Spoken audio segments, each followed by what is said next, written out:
Students, ये अब 10th class का जो है वो सेट नंबर 2 है एसएसटी का, जो आज पेपर हुआ था। इसके आंसर जो है मैं आप लोगों को जो है वो प्रोवाइड करवा रहा हूँ। आप चेक कर लीजिए कि कितने क्वेश्चन आप ठीक करके आए हो और कितने आपने गलत किए हैं, और कमेंट जरूर करना आप। तो ये सेट नंबर 2 है आपका। इसमें पहला क्वेश्चन दिया हुआ है कि ये फर्स्ट क्वेश्चन दिया हुआ है, ये आपका जो है वो एक तस्वीर से रिलेटेड है। इस तस्वीर में क्वेश्चन दिया हुआ है आपको कि दी गई तस्वीर को ध्यानपूर्वक देखिए और बैंक की आय का निष्कर्ष निकालिए। ये क्वेश्चन नंबर जो है वो सेट नंबर फर्स्ट में भी क्वेश्चन आया है, तो इसका आंसर बी होगा। तो इसका आंसर जो है आपका बी है।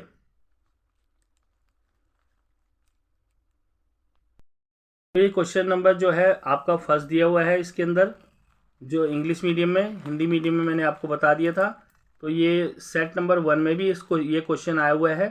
तो इसका आंसर क्या होगा, देखिए इस क्वेश्चन का आंसर जो है आपका बी होगा,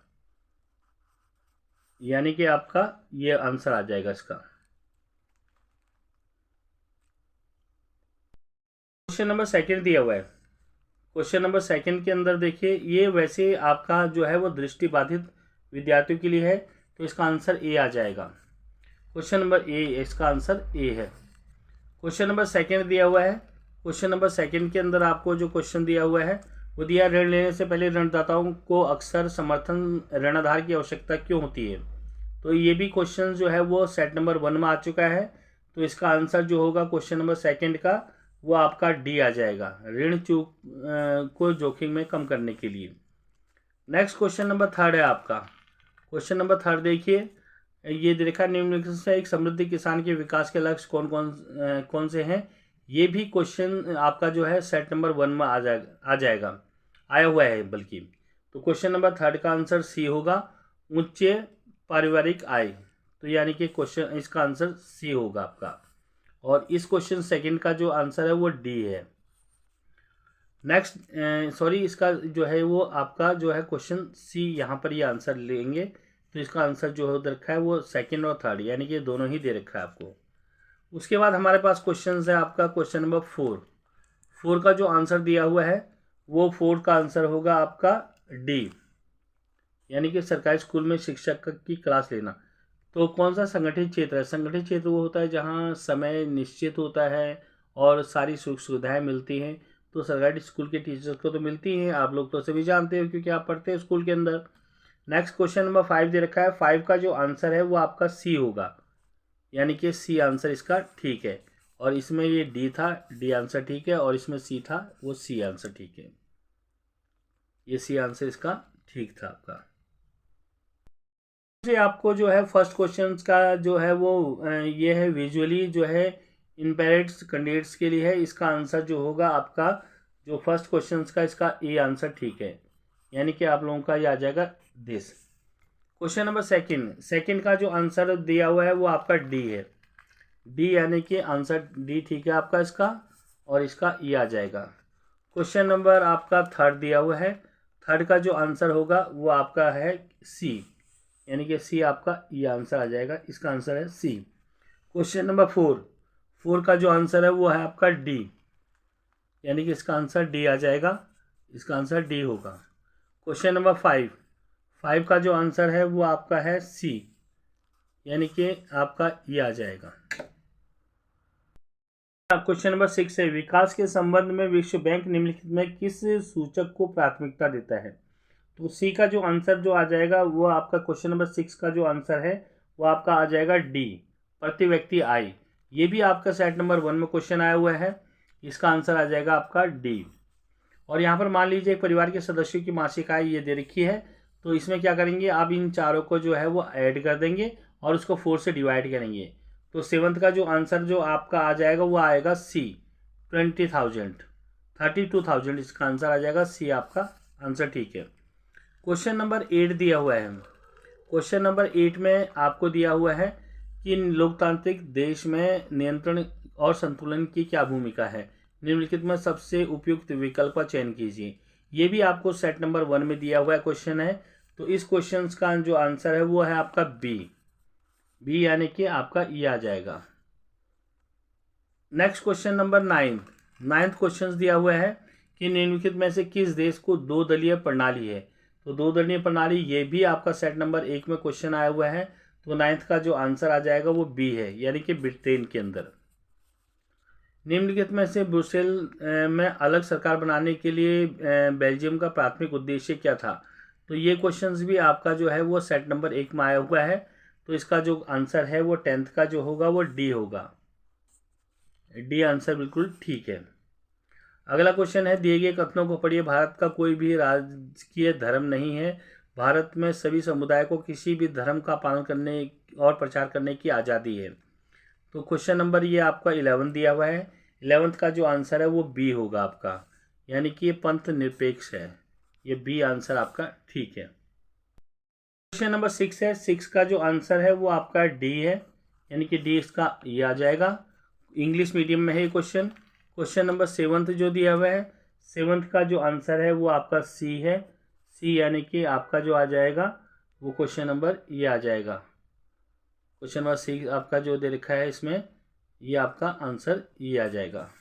तो क्वेश्चन नंबर 8 है। क्वेश्चन नंबर 8 में जो आंसर दिया हुआ है वो आपका बी होगा, यानी कि इसका आंसर आप लिखेंगे बी। क्वेश्चन नंबर 1 का ये बी ये आ जाएगा आपका आंसर। और क्वेश्चन नंबर 9 का भी आंसर बी ही है वैसे, तो इसका आंसर ये आ जाएगा। क्वेश्चन नंबर 10 है। अब क्वेश्चन नंबर 10 में आपको दिया हुआ क्वेश्चंस, तो क्वेश्चन नंबर 10 का जो आंसर है तो ये इसका आंसर आ जाएगा आपका डी, यानी कि आपका ये आंसर। क्वेश्चन नंबर 11 में जो क्वेश्चंस है इसका आंसर आपका बी आ जाएगा, यह आपका बी है आपका। फ्रेंड्स ये आपका क्वेश्चन नंबर 12 है। 12th का जो आंसर है वो है आपका है डी है, यानी कि डी आंसर आ जाएगा आपका कि स्तंभ को मिलाने होते हैं। क्वेश्चन नंबर 13 में दे रखा है कि निम्नलिखित में कौन सा शब्द महिलाओं की सामाजिक, राजनीतिक और आर्थिक समानता में विश्वास और उसकी वकालत करने में से संबंधित है। तो ये 13 क्वेश्चन है। 13 क्वेश्चन का जो आंसर होगा वो डी होगा, ये डी आपका आंसर आ जाएगा। क्वेश्चन नंबर 14 दिया हुआ है। क्वेश्चन नंबर 14 में आपको दिया हुआ है कि निम्नलिखित जानकारी की सहायता से मृदा की पहचान कीजिए कि कौन सी मृदा है। वह उच्च तापमान वाले क्षेत्र में विकसित होती है, वह भारी वर्षा में अत्यधिक विक्षालन का परिणाम है, इसमें ह्यूमस की मात्रा कम पाई जाती है। तो 14th क्वेश्चन है, 14th का आंसर आपका सी होगा, यानी कि लैटराइट मिट्टी बिल्कुल ठीक आंसर है। अब क्वेश्चन नंबर आपका 15 दिया हुआ है। 15 का आंसर क्या होगा, देखिए क्वेश्चन नंबर 15 है। इस 15 में आपको दिया हुआ है कि दिए गए कथनों को पढ़िए और निम्नलिखित में से रबी शस्य ऋतु के संबंध में सही विकल्प का चयन कीजिए। तो इसमें आपको जो है वो ऑप्शंस दिए हैं ए, बी, सी और डी। तो 15 क्वेश्चन का आंसर जो आपका सी आएगा, सी यानी कि आपका ये आंसर ठीक है। आपका जो क्वेश्चन नंबर 12 है, 12th का जो आंसर है वो डी आएगा, डी यानी कि ये आंसर ठीक है। क्वेश्चन नंबर आपका जो 13 है, 13 का जो आंसर आप देखिए, 13 का आंसर आपका आ जाएगा डी, यानी कि ये आंसर आपका ठीक है। क्वेश्चन नंबर 14, क्वेश्चन नंबर 14 का जो आंसर है वो आपका सी आ जाएगा, यानी कि ये। क्वेश्चन नंबर 15, तो 15th में जो क्वेश्चंस का आंसर है वो आपको दिया हुआ है सी, यानी कि ये आ जाएगा। ये इंग्लिश मीडियम में है आपका। क्वेश्चन नंबर 16 है। 16 का जो आंसर वो आ जाएगा सी, यानी कि आपका ये सही जो है सुमिलित जोड़े का चयन करना हो तो आपको। क्वेश्चन नंबर 17 में आपको दे रखा है भारतीय राष्ट्रवाद के संदर्भित निम्नलिखित में से कौन सा जोड़ा सुमिलित है। तो इसका जो आंसर 17 का है वो आपका आंसर आ जाएगा डी, यानी कि आपका जो आंसर है वो आपका डी बिल्कुल ठीक है। क्वेश्चन नंबर 18 दिए हुए हैं। क्वेश्चन नंबर 18 में आपका जो आंसर है वो दिया हुआ है आपका सी, सी बिल्कुल ठीक है, यानी कि ये आंसर ठीक आ जाएगा। क्वेश्चन नंबर 19, क्वेश्चन नंबर 19 का जो आंसर है वो आपका आ जाएगा बी, बी दिया हुआ है इसका आंसर, यानी कि ये ठीक है। इसमें दिया गया है अभिकथन और कारक, यानी कि ये दोनों ही ठीक है, बट ये जो है इसका करेक्ट एक्सप्लेनेशंस नहीं है। मीडियम में क्वेश्चन है, तो क्वेश्चन नंबर 16 का जो आंसर है वो सी आ जाएगा, यानी कि ये आ जाएगा क्वेश्चन नंबर सी। और क्वेश्चन नंबर 17 का जो आंसर है वो आपका आ जाएगा डी। आप इसको ये डी लगा दीजिए। क्वेश्चन नंबर 18 दिया हुआ है, तो 18 का जो आंसर है वो आपका सी होगा, यानी कि आपका आंसर ये है। तो क्वेश्चन नंबर 19 में आपको असर्शन रीजन दिया है और इसका आंसर जो होगा वो आपका बी होगा। नंबर 20 है, 20 का आंसर आपका बी होगा और ये बी आंसर ठीक है आपका। अब ये क्वेश्चन नंबर 21 से लेकर 30 तक दिए हुए हैं, तो देख लीजिए ये आपके जो है क्वेश्चन जो है इसकी जो है ऑफिशियल जो है वो आंसर की आ जाएगी, तो इसको मैं आपको डाल दूंगा आपके वीडियोस अपने वीडियोस में।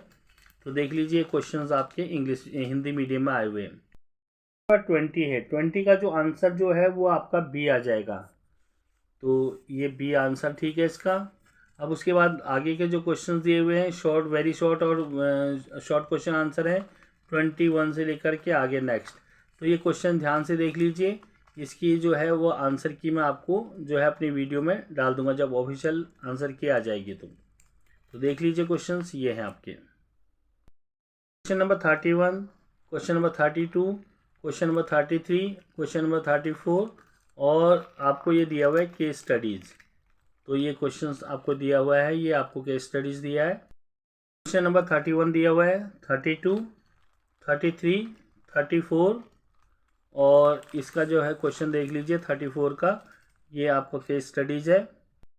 ये 34 के क्वेश्चंस दिए ऊपर, ये 35 दिया हुआ है आपको। 35 जो है वो आपका पैसेज है और इससे रिलेटेड ये क्वेश्चंस आपके आ जाएंगे। अब ये क्वेश्चन नंबर 36 दिया हुआ है, इसमें 34 के क्वेश्चंस दिए हुए हैं और ये 35 आ जाएगा। 35 के साथ में नीचे क्वेश्चंस दिए हैं और ये क्वेश्चन नंबर 36 है इंग्लिश मीडियम में। ये 36 का देखिए आगे ये इसके क्वेश्चंस दिए हुए हैं आपको, नीचे देख लीजिए। इंग्लिश मीडियम में आपको 36 के जो है वो पैसेज आगे दिया हुआ है और इसके नीचे इसके क्वेश्चंस दिए हुए हैं। क्वेश्चन नंबर आपका 37 दिया हुआ है, 37 मानचित्र से रिलेटेड है और इसमें आगे जो है वो दृष्टिबाधित विद्यार्थियों के लिए क्वेश्चंस दिए हुए हैं इसका। और में जो है वो आपका 37 जो है वो क्या कहते हैं वो मैप से रिलेटेड क्वेश्चंस हैं। उसके बाद ये नीचे क्वेश्चन दिए हैं जो आपके जो हैं विजुअली जो है इंस्पायर्ड कैंडिडेट्स के लिए है। तो ये क्वेश्चंस देख लीजिए आप अच्छी तरह। तो स्टूडेंट्स लाइक और शेयर बिल्कुल करना। आप देखना कि इस क्वेश्चन में आपने कितने क्वेश्चन जो है वो सही अटैम्प्ट किए हैं और क्या आपके मार्क्स आ सकते हैं। Okay, thank you.